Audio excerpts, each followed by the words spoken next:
शुक्र है अल्लाह का, मरियम आंटी ने आखिरी लम्हे पैसे ढूंढ लिए। अगर उन्हें जेल में डाल दिया जाता तो हम वाकई मुश्किल में पड़ जाते। हाँ बिल्कुल ठीक कहा तुमने, सच में बड़ी मुश्किल में पड़ जाते। कोई उनसे पूछे कि उनको कितना बुरा लगा होगा, जबकि वो बार बार कह रही थी कि हम बेकसूर हैं। बस बस बहुत हो गया। मुझे इस तरह से इल्जाम देने का किसी का कोई हक नहीं है।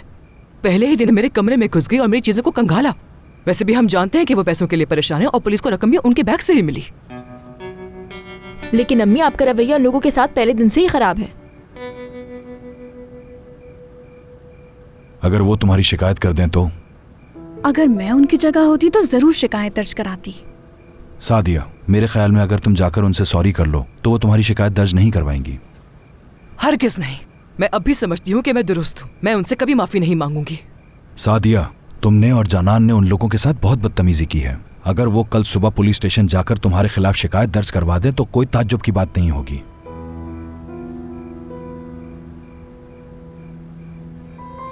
इसरार मत करो करीम, उनसे माफी नहीं मांगूंगी।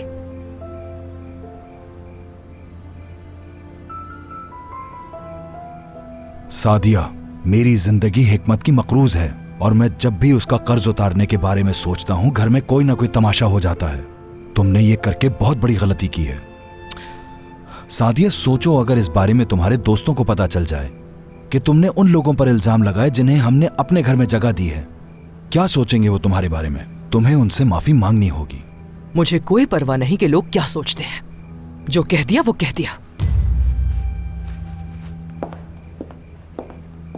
मुझे अब जाना चाहिए।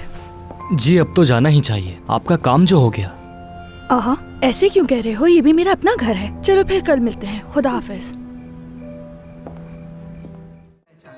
और आप ना भूलिएगा टू सब्सक्राइब टू आन TVs YouTube channel for more details.